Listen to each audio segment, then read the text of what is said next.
Hello, precious people. We want to thank the Abishta today for our mistakes and setbacks. We want to thank the Master of the Universe, our beloved Father. We thank him for his wonderful and personal intervention in our lives. We also appreciate him for our periodic difficulties and our occasional setbacks, and for the times when things are not working very well according to how we perceive the world. Sometimes we are not happy, we are not very happy, because everything is going topsy-turvy. So we just want to thank God, saying to him that we know that everything God does for the best. We might not see it, but remember, a sheep, ngarawa, it needs that Lord so that it doesn't capsize. And the same applies to humanity. We need the Lord. God knows that we need that Lord. So that we don't capsize at Inyuri in this universe. Remember, this universe is like we just some that don't even see and recognize. This universe is like an ocean. We are fish in this universe, like fish are in the oceans. So, and like the ships, Garawa, are in the ocean. So we need that Lord in this universe. But deep down in our hearts, we know that everything that comes from Hashem, that comes from the Ebishta, is the very best and is designed especially for us in God's precision and in exacting measures and divine providence. So we want to thank him, King of Kings, for that. And our topic today, like I've said, we're going to be looking at the hidden secrets of modern age. The power to be what you want, the power to get what you desire abides in you. You can change the world. So we'll be guided by Numbers, numeri, that's in our language, Numbers 26 and Numbers 27, where we use the daughters of Zelophehad, 5 daughters of Zelophehad. We will be talking around, discussing around, this discussion is around the daughters of Zelophehad. So the topic is the hidden secrets, of modern age. What do you think? So I just want to put this disclaimer that I am just an ardent seeker of metaphysical truth. You understand? Who totally isolates and invests time in the woods, from detaching myself from urbanization and spend time with the woods, with the trees, with the birds, so that that's what I do. I read, and I've never claimed, and I don't claim that I know. In the end, it's like my what do you call him? This my role model in antiquity, Aristotle. I think it's Aristotle or Plato. I'm forgetting. Forgive me for that. Aristotle was asked a question, and he said, "The only thing that I know is that I don't know. So I am here. I know nothing. But this is a research. So that when we read around, read tons and tons of books, invest tons and tons of time to see what others have done, and we ride on their shoulders." Like I've said, the topic is today the topic today is about and around the 5 daughters of Zelophehad, who died in the wilderness. So I want to see what the aim of this study today, the lecture of today, is want to see whether a human being can actually convince God to change his course of action. When you say God is his course of action, this will help people who are living in lives are different. Some people are in the villages. Some people never think that they will never ever imagine that they can come out of their situations. So this is a research around that.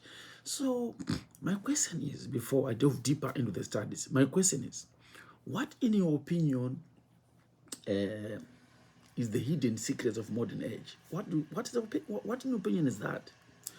Do you think it's the finding of the dinosaur eggs on the plains of Mongolia? Mazai, a dinosaur in the plains of Mongolia. Do you think is the secret? The eggs that were laid some 10 million years ago? Or do you think it is the unearthing of the tomb of Tutankhamun, who was, the Egyptian king, Pharaoh? I'm talking of the Pharaoh. That Pharaoh was very short with a long beard. Or do you think it is the radioactive time or the radioactive clock that was discovered by Professor Tufts of Professor Len of Tufts University in Boston? Or do you think it's the internet? Do you think the internet is the secret of all ages? The secret discovery or the wonder, that was created by human beings? Is it the Facebook? Is it the wireless or the aeroplane? No. I say no. In audacity. What is the secret now? The secret is the power to be what you want, to get what you desire, to accomplish whatever you are striving for, abides within you. Abides within you. It was deposited in you by God. I'll emphasize. If you look at a seed, a maize seed, or a seed of any tree, in that seed, there's a forest of trees in that seed. You can never do it. You cannot change it. It was created like that. So in that seed, there's a forest. So what is important is for you to domesticate, to make sure that it's put in the right soil. So, but everything's already there. So it rests within you only to bring forth what was put in you by God into the right perspective. So is it possible? Yes. And the truth of the matter is that the power of change is the greatest innovation of all the time. After the wonder of the creation of the universe, after the wonder of the creation of the earth, after the wonder of the creation of the heavens, change is considered an act of self-creation. If you don't change, if you wait for someone to come and wake you up, it's very difficult. Why do I say it's very difficult? Of course, we have what we call immunity to change. There was a research by Robert Kagan who cited that in his study, and he showed that just how resistant people are to change. I also did change management. So he gave an example. He said that when doctors tell heart patients that they will die if they don't change their behavior, or they don't change their habits, only 1 in 7 will be able to follow through successfully. So desire and motivation are not enough, even when it's literally a matter of life and death. You see, the ability to change remains. The ability to change remains in an individual person. And every person can change. And every person can change. It can be someone. So, like I've said, our case study is going to be the 5 daughters of Zelophehad. And you must also understand that I've said this is numbers, numeri in my language. Chapter 26 and chapter 27. This is going to be our center of discussion, those verses. So the daughters, the 5 daughters of Zelophehad, caused God to change the law of inheritance. This story, we can also get it from the commentary of Parashat Pinchas, the commentary of Parashat Pinchas. And these daughters of Zelophehad, under discussion, there were 5. The first one was called Mantha. The second was called Noah. The third was Hogla. The fourth was Milcah. And the fifth was Tiza. 5, Lana, Skana. So, the story goes on like this.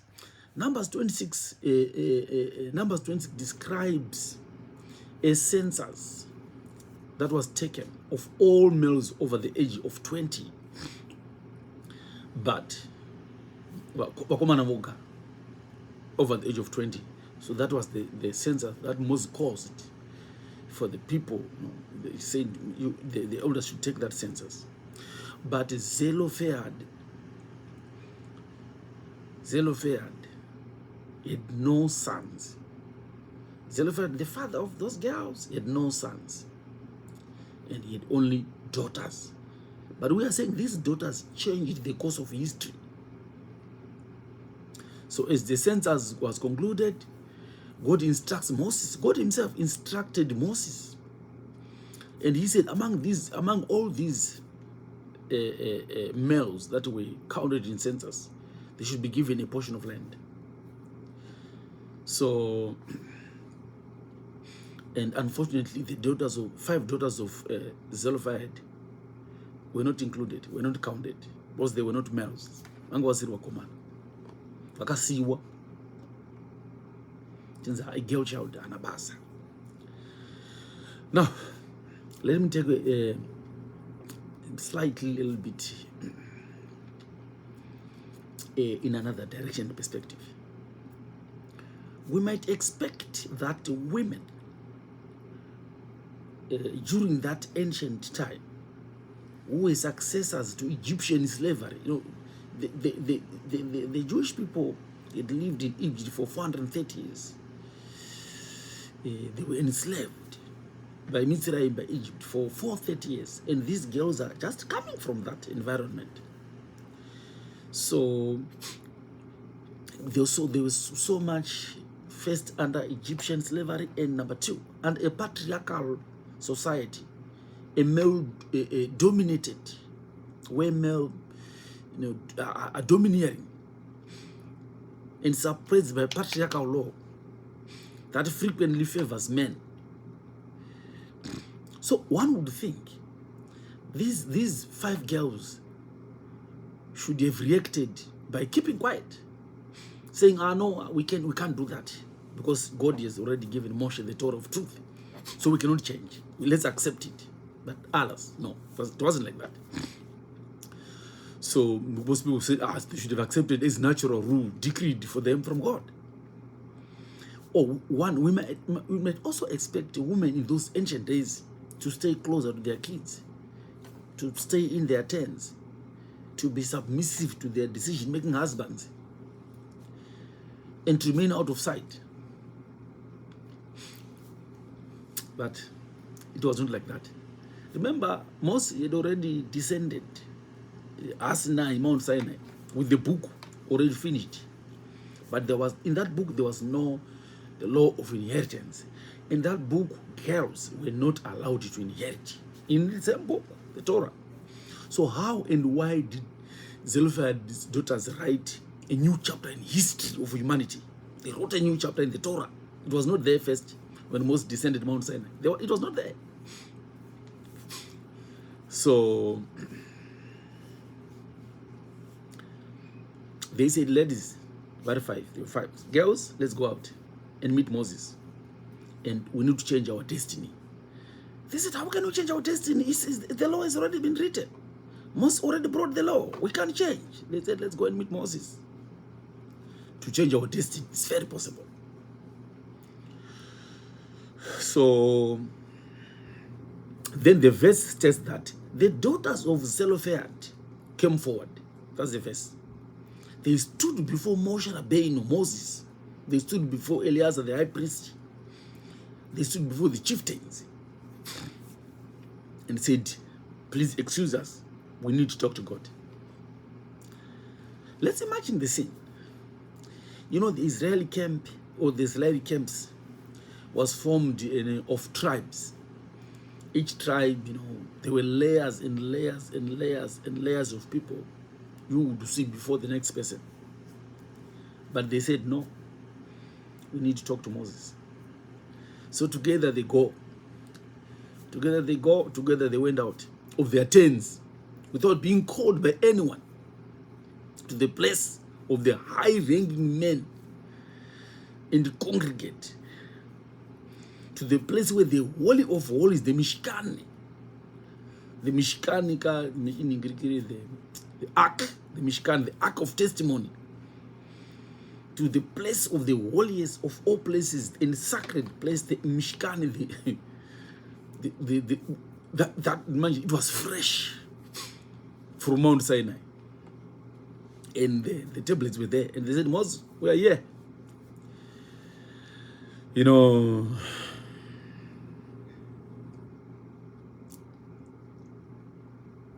Moses said, girls, what do you want? They said, we've read through the Torah of truth. We've read through the Old Testament. We've read through the Ten Commandments. And we have never seen, we can't find where it says a girl child should have inheritance, should be given a portion, should be given a piece of land. It's not there. The law only favors boys. But Moses, our father died in the wilderness. He was not one of the faction of Korah, which banded together against God and Moshe Rabbeinu. Our father was not amongst the faction of Korah, the Korah. That group banded against Moshe and God. So our father did not commit a sin. But unfortunately, he had only daughters, us 5. Let not our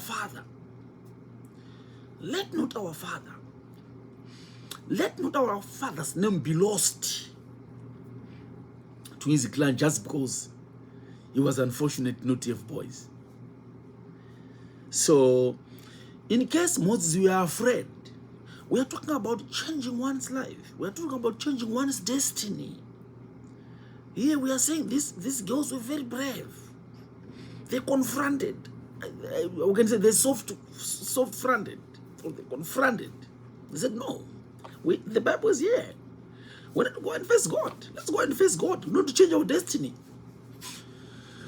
So you know what they say in English? They say, if you wait for a piece of roasted liver, if you wait for the piece of roasted liver to cool, it will cool in someone's mouth.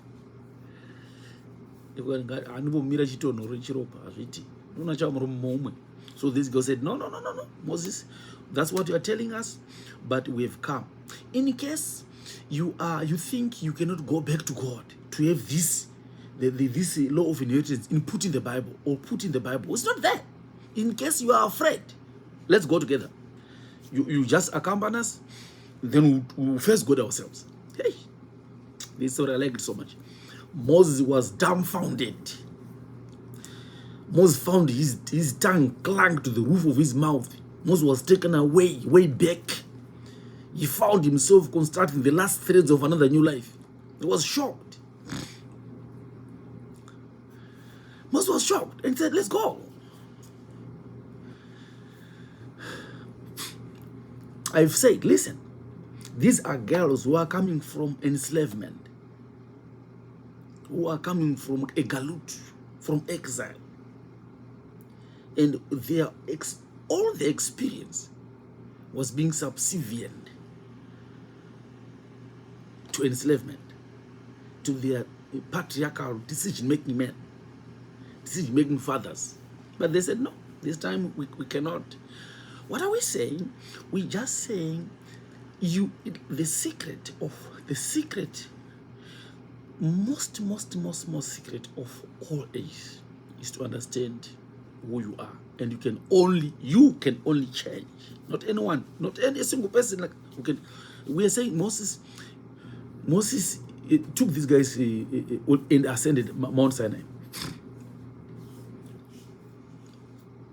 So Moses brought these girls before God. That's chapter 27, verse 5. And Moses disclosed his inability to assess the claims of these daughters, of these sisters. He takes, and then he went to God. He takes the case to God, who responded unequivocally, God, supporting the sisters' demand.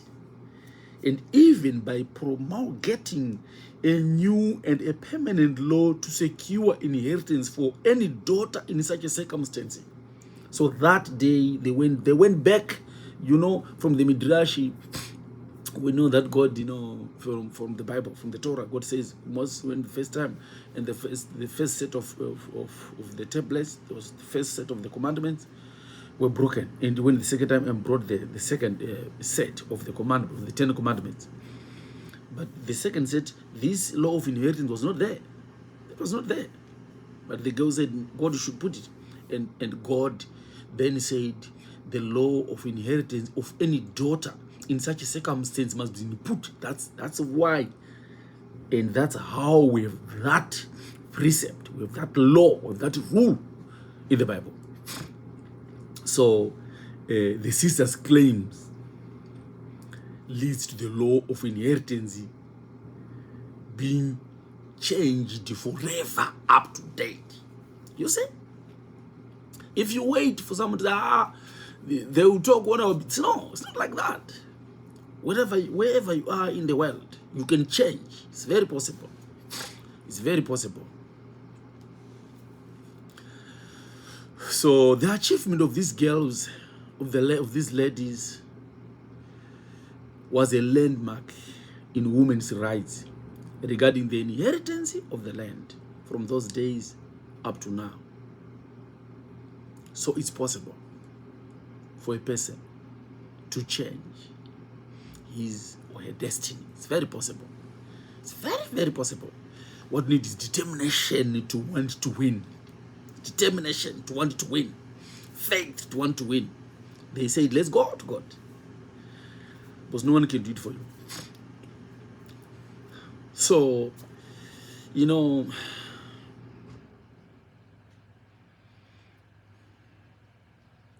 what can we say? In our era today, we have great, I'll mention a few. We have great women. I'm a follower of a woman from Zimbabwe called Terai Trend. Terai Trend, she was born, I think, around 1965. She's a Zimbabwean American woman.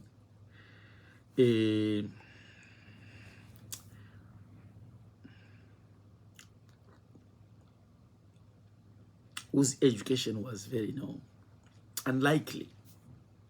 And she was not allowed to go to school, from these patriarchal societies where a girl child is not respected. So she was born in a village, in some village, I think in Karoi, Zhipani, Karoi closer. It was, my village is after Karoi, Magunje, Zhipani, Petersto, and then the Samuel, and then Bumilus. So she's from Zhipani. My village is after Zhipani, after Karoi, in the Mashingaidze province. She was not allowed to go to school as a child due to poverty. Because the parents were swimming abject poverty. So she was not allowed to do that. So her brother was Tinashe. Tinashe was allowed to go to school. But Tinashe was not very, academically talented.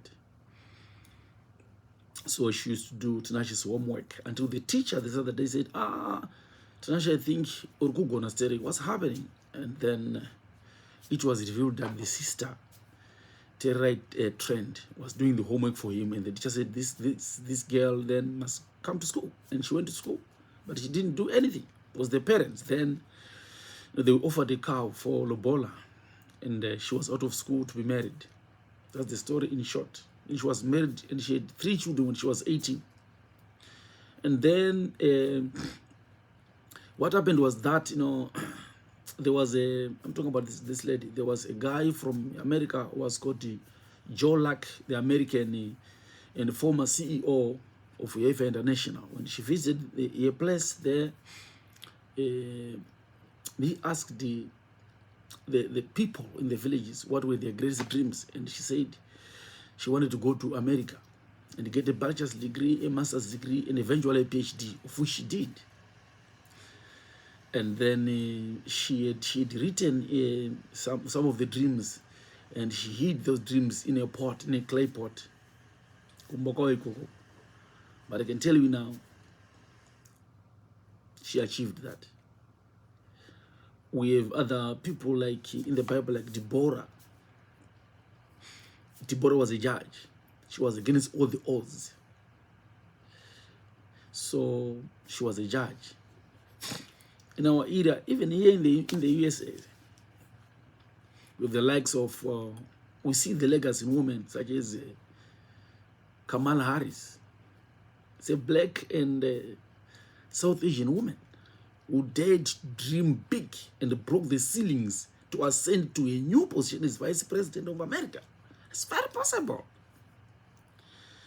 I spoke about the Diane Deborah. Does God change? Yes. We have stories from Moshe convincing God. We have stories from Abraham when Abraham was negotiating, was negotiating with God, and Abraham drew a zopa with God, a zopa, zone of operation agreement. And Abraham pleaded with God, and God accepted. We have the prayer of Ezekiel, you know Ezekiel. All these stories are in the Bible. Is it possible to change your life? Is it possible to change your status quo? Remember the question. The first question God asked Adam. Don't forget this. Adam said, God said to Adam Arishon. Adam Arishon is Adam. Adam Kadmon, the first man. Adam Harishon. Adam Ha-Rishon. Rishon means first. So God said to Adam Harishon, Adam Harishon, where are you? Because he had created him. So he said, since the day I created you, where are you? Since you were created by God, where? The day you came from heaven was 1968, was some 1965, some 1940, some 1989, some 1990. Where are you? God is saying to Adam, where are you? Where are you now? And Adam said, I'm here, I'm hiding. You're hiding in Vukururu. Hiding means nothing is happening, nothing has changed. You have surrendered your life to scavengers. I'm here, I'm hiding. What am I hiding? What is the problem? But the 5 daughters of Zelophehad said to God, we cannot ensure that. We have to change it. And God changed it. Now we have the law of inheritance in the Bible. We have so many people, so many women who are capable of being women entrepreneurs in the world. They cannot. But there are layers and layers of clipboard. They are barricaded with layers and layers of forces that reduces them to non-entities. And others can do it. You can do it. Wake up from that slumber. Wake up from that slumber. So that is our study today. Thank you so much for joining. May God bless you. Amen, amen, and amen.